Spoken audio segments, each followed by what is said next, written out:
La descentralización siempre será un tema importante. Por cierto, desde hace algunos días vengo diciendo que en el Ecuador no se concibe la real dimensión de lo que es el Estado. Cuando se habla del Estado, por lo general siempre miramos al gobierno central y nos olvidamos de los gobiernos autónomos descentralizados. El terremoto del 16 de abril nos enrostró la gran realidad, que los gobiernos autónomos descentralizados todavía no están preparados para trabajar en ciudades inclusivas y en desarrollo local y territorial. La tragedia nos los enrostró, digo una vez más. Para hablar sobre el tema de la descentralización tenemos a María Caridad Vázquez, secretaria ejecutiva del Consejo Nacional de Competencias. Señora secretaria, muy buenos días. Gracias por estar con nosotros. La descentralización es importante para el desarrollo de los países y en el Ecuador es fundamental para eliminar esas brechas territoriales que existen. ¿Qué tan avanzada está la descentralización en el país? Buenos días, Carlos. Es un proceso que, digamos, depende de lo que usted decía en la reflexión del inicio, ¿no? Es una responsabilidad del Estado. Creo que necesitamos concientizar a las autoridades locales que la descentralización no solamente depende del gobierno central, sino sobre todo depende de los gobiernos locales. Se han transferido todas las competencias que estaban previstas en Montecristi a los gobiernos locales. Se ha transferido con los recursos. Sin embargo, ya la capacidad operativa de ejercer esas competencias, podemos ver brechas entre municipios y municipios, ¿no? Hay municipios que están ejerciendo muy bien su competencia de tránsito, tienen técnicos especializados, por ejemplo, en este tema en específico, pero hay otros cantones y zonas enteras en donde no hay especialistas en tránsito y transporte. Es decir, estamos hablando de que hay diferencias también en las capacidades técnicas y operativas porque no hay experiencia previa en esos temas. Pero no puede haber experiencia previa, estamos de acuerdo, pero eso también se ha presentado por falta de decisión política y por falta de por mala gestión de los gestores municipales en un momento dado. Y por esa fiebre de cantonización que fue un caos en su momento. Pero vamos a lo siguiente, ¿cómo se puede desarrollar una buena gestión municipal a partir de los gobiernos autónomos descentralizados cuando el 70% de sus ingresos provienen de transferencias, es decir, de asignaciones del gobierno central? Podrían decir que son constitucionales, que son legítimas, sí, pero no se ve eficiencia en la gestión, y cuando de ese 100% del presupuesto hay un promedio entre el 60 y el 65% y a veces hasta más alto que está dedicado al gasto corriente. Es decir, ahí vemos que no se ha sincerado realmente la sanidad financiera de los municipios. Así es, el dato que usted plantea del 70% en el nivel municipal, en el caso de las prefecturas sube al 90% de dependencia del gobierno central. Estamos hablando entonces que es necesario discutir esas finanzas subnacionales. Los gobiernos locales tienen la posibilidad de cobrar tasas, tienen la posibilidad de cobrar mejoras por servicios, sin embargo no quieren justamente hablar de los tributos porque eso políticamente no es capitalizable. Pero significa entonces que no hemos construido una cultura ni ciudadana, local, territorial y regional, y no tenemos tampoco alcaldes comprometidos con el desarrollo. No podemos generalizar. No, estoy hablando en general porque estoy hablando de promedios generales. De acuerdo, pero sí necesitamos discutir la descentralización, sincerarla en todos los niveles de gobierno y ser corresponsables de lo que queremos. Usted plantea un tema básico que decía, nos tocó ver una realidad muy crítica. Hemos analizado, por ejemplo, la legislación local de los 14 GATS de la zona cero. En estos 14 GATS las ordenanzas son ordenanzas muy distintas, caóticas en algunos casos, y están enfocadas en el control de ciertos temas, pero no hay planificación. Uno de los temas fundamentales es que tengan planificación y ordenamiento territorial, que actualicen su catastro para poder definir justamente esos tributos y que luego sí tengamos ordenanzas que controlen ese uso de suelo. Pero no es solo los municipios de la zona cero. Yo he tenido la oportunidad de conversar y compartir con personas especializadas en lo que tiene que ver con los desarrollos urbanos, los desarrollos de las ciudades. En Quito, por ejemplo, se me dice que el 60% de las construcciones no tienen permiso de construcción.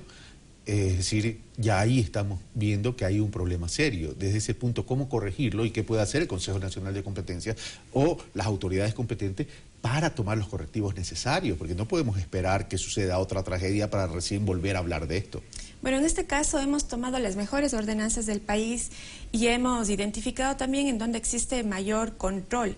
En este caso, el Consejo Nacional de Competencias ha desarrollado toda una ordenanza tipo que contiene 9 capítulos en donde está desde el planeamiento, es decir, conozco la morfología de mi cantón, defino las zonas en donde se puede construir y voy luego delimitando justamente esos estándares y parámetros mínimos de seguridad. Tenemos esta ordenanza tipo que la vamos a socializar con el AME y que vamos a empezar... ¿Solo para la zona cero o para todo el país? Para todo el país. Ya, okay. Y en el caso de la zona cero con mayor énfasis porque, digamos, esta tragedia también nos da una oportunidad de volver a planificar en este caso los cantones, pero con mayor conciencia, pensando en ciudades inteligentes, ¿no? Que sean hechas para la gente, que sean seguras y que justamente prioricen las obras fundamentales para su localidad. Sería un pecado y un horror, además de una gran irresponsabilidad y falta de solidaridad con la misma ciudadanía de la zona, que no se reconstruya adecuadamente, planificadamente y sobre todo con seguridad. Ahora, el tema de ciudades inclusivas pasa por otro tipo de debate y de análisis. Pero ahora, yo también dije que este gran pecado de las cantonizaciones ha atentado contra el desarrollo. El tema es que necesitamos comenzar a trabajar ya en desarrollos regionales y que deberíamos tener finanzas de escalas, economías de escalas, etcétera, etcétera. La Constitución establece las mancomunidades, pero ¿qué tan eficientes están siendo estas mancomunidades? Porque daría la impresión que los alcaldes, cada uno quiere defender su parcelita, defender su queso rancio, pero no se juntan estratégicamente para poder generar alianzas estratégicas fundamentales para el desarrollo que beneficia a la ciudadanía. Tenemos mancomunidades que están funcionando bastante bien. Pero por ejemplo, pocas, ¿no? La Mancomunidad del Norte, ¿no? Es una mancomunidad que agrupa a 16 cantones.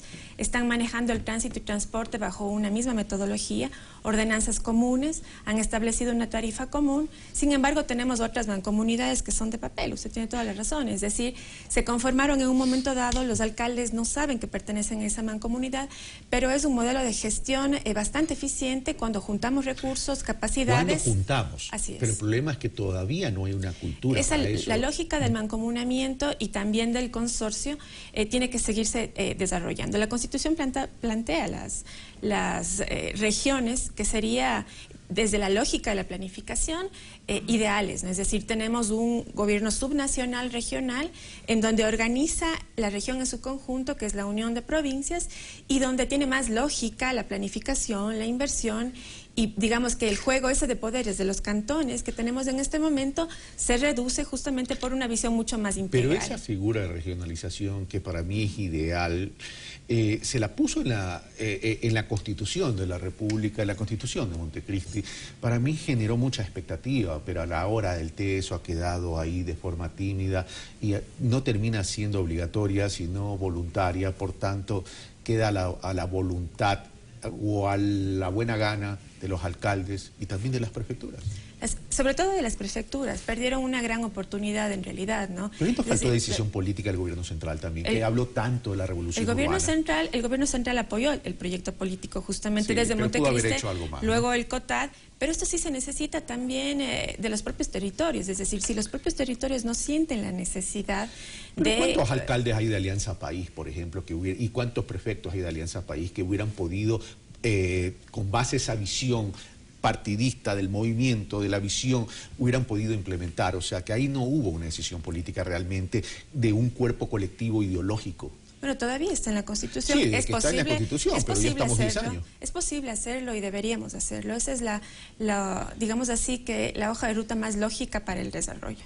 Esperemos que definitivamente los alcaldes, los prefectos, dejen de lado las tiendas políticas. Tenemos prefectos dedicados a hacer campaña, no tenemos prefectos dedicados a pensar el desarrollo, y eso le ha hecho mucho daño al país, ¿no? Yo quiero hacerle una pregunta para pasar al otro tema que tiene que ver con el concurso de buenas prácticas de descentralización, que aparentemente podrían haber buenas noticias en ese sentido, por lo menos para el Ecuador.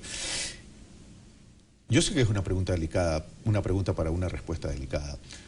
Prefecturas o prefectos o gobernadores regionales elegidos popularmente. Yo creo que deberían ser... Ahí la quiero ver. Sí, yo creo que deberíamos tener gobernadores regionales. Elegidos popularmente. Así es. Así es. Las prefecturas, las competencias que están en este momento haciendo las prefecturas, se puede subir al nivel regional y funcionaría en la lógica de la planificación mucho mejor. Con verdaderas autonomías que puedan generar legislación regional. Así es. Y además de eso, que tengan tributos regionales, ¿no? Que obvio, también es claro, posible. Que si, también es posible. Si no tienen capacidad de generación de ingresos, es que lo que pasa es que allá debemos sincerar la institucionalidad democrática, tenemos que crear instancias de gobiernos, porque todo es el gobierno central. Entonces tenemos que crear instancias gubernamentales, instancias de gobiernos más cercanas a la ciudadanía. No digo que el gobierno central no pueda o pueda estar cercano. El tema es que en la cotidianidad se requiere esa instancia de gobierno. Vamos a este concurso de buenas prácticas de descentralización. Se puso seria, doña Caridad. ¿En qué consiste y cuáles son las buenas noticias?